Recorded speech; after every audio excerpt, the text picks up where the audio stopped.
مكون سحري موجود في كل بيت ورخيص جدا. هتلمعي بيه السلستين والألمونيوم، كمان الحنفيات والحمامات والبانيو والتلاجات.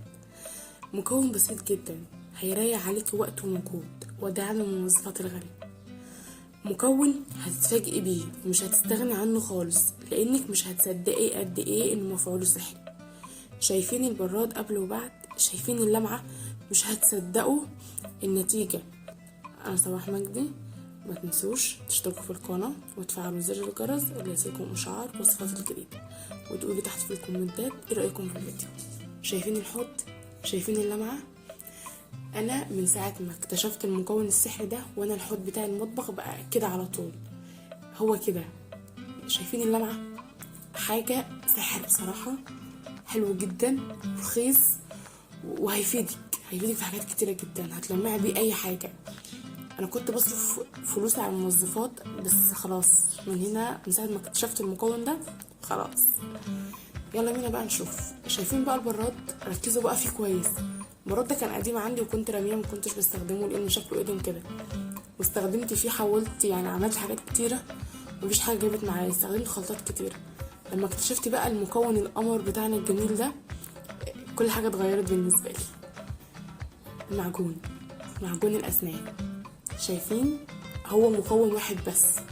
هتجيبي حته المعجون، اي نوع معجون وتفر موجود عندك ايه، لو نوع ب2 جنيه من الصيدليه مش هيفرق.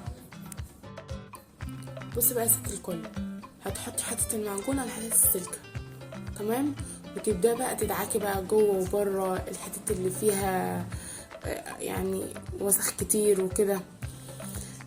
هتدعكي كويس جدا، تمام.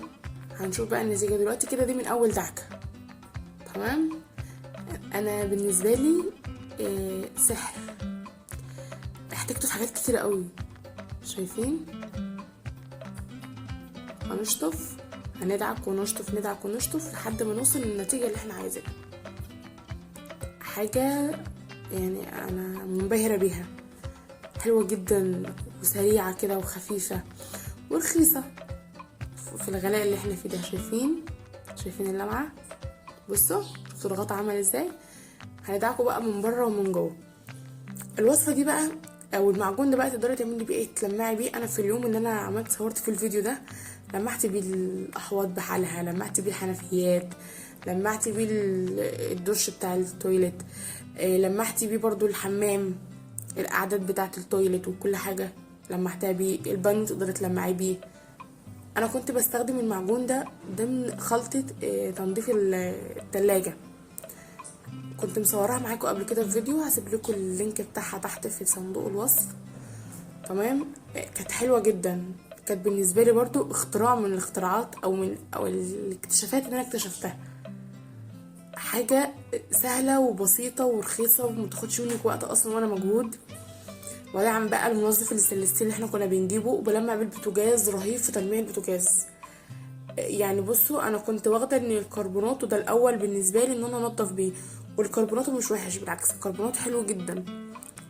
بس شايفين؟ انا بس بوريكم ان هو كان عند الايد دي كده كانت في حته مش لطيفه، مجرد بس ما بروح باجي كده بالسلك على المكان كل حاجه بتبقى تمام. الكربوناتو تمام كويس جدا برضو. انا كان بالنسبه لي الكربوناتو ده التوب بقى في التنظيف، بس بعد ما اكتشفت المعجون ده لا، يعني المعجون ده بقى التوب. بس المعجون التوب في حاجه والكربوناتو التوب في حاجات. يعني ان شاء الله باذن الله اصور معاكم فيديو للطاسات التيفال والجرانيت وكده بالكربوناتو، وصفه برضو حلوه جدا تعجبكم. هبدا بقى اقعد بقى يعني انضف فيه بقى كده وادعك زي ما انتم شايفين. الحته اللي مش عاجباني ادعك عليها، ارجع اشطف السلكه واحط تاني عليها معجون وانضف بيه. هتكلم بقى معاكم دلوقتي على نظافه الحوض ازاي. شايفين؟ انبهرت يا جماعه. بصوا مفيش بعد كده، يعني مفيش كلام اقدر اوصف بيه المكون ده.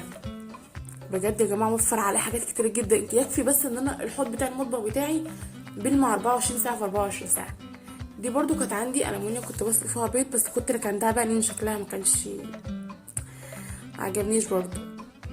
فلحد بقى ما اكتشفت زي ما قلت لكم الموضوع ده بقى، ولمحت بقى كل حاجه كنت ركناها. خلاص بعد كده مش هركن حاجه. اركن ليه؟ طيب اركن ليه؟ نرجع بقى لنظافه الحوض. عايزه حوضك دايما نضيف. دايما الحوض ده اعتبريه زيه زي اي طبق انت بتغسليه يوميا، هو حاجه اساسيه لازم تتغسل. بعد ما تغسلي المواعين اغسليه. اذا كنت بتغسلي مواعين الصبح الظهر احنا 24 ساعه بنغسل مواعين، 24 ساعه بنغسل في الحوض.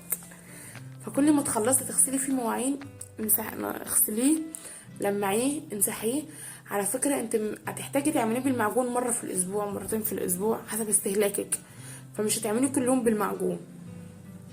حتى لو هتعمليه كل يوم بالمعجون مش خساره على فكره. 15 جنيه ان انا يعني الحوض كده منظره كده يجيب ريلاكسيشن لوحده، مش خساره 15 جنيه. شوف انتوا كنتوا بتجيبوا منظفات بكام عشان تنضفي بيها الحوض. دلوقتي لو جبتي ازازه المعجون هي ام 6 جنيه الصغيره دي مش هتقولك لا، هتقعد معاكي. وعلى فكره الحته الصغيره منه اقل حته بتظبط معاكي الدنيا. يعني مثلا الحمام كله، الدش بالحنفيات بالبانيو بالتويلت كله خد معايا حته زي انت شايفاها اللي بدات بيها اول الفيديو. بس عشان اصلا البراد اصلا والكنكه الالومنيا دول مش حاجات الاصليه يعني. جبتهم وانا جايبهم باسعار كويسه يعني على اساس ان هم اصليين وكده، بس ما طلعش نوعهم كويس. فاستخدمتهم كم مره كده ولقيت لونهم متغير فركنتهم. وبعدين بقى ايه، كل شويه راح جاي فلوسي. فقلت لا، لازم اختار لهم ايه، اجيب لهم وصفه كده انضفهم والمعهم بيها لان مش هرميهم. فاكتشفت بقى الاستاذ بتاعنا ده يا جماعه والله سحر سحر سحر. اتمنى ان انتوا تجربوه لان هو بجد سحر. يعني انتوا شايفين انا ايه، قلت هبدا معاكم الفيديو من اوله لاخره عشان يعني ما تقولوش ان انا غيرت في حاجه او كده، تبقى كل حاجه قدامكم. دي الكنكه دي شفتها في اول الفيديو، وده البراد اللي شفته في اول الفيديو، اديكوا شفتوه قبل وبعد. انبهار انبهار حاجه كده.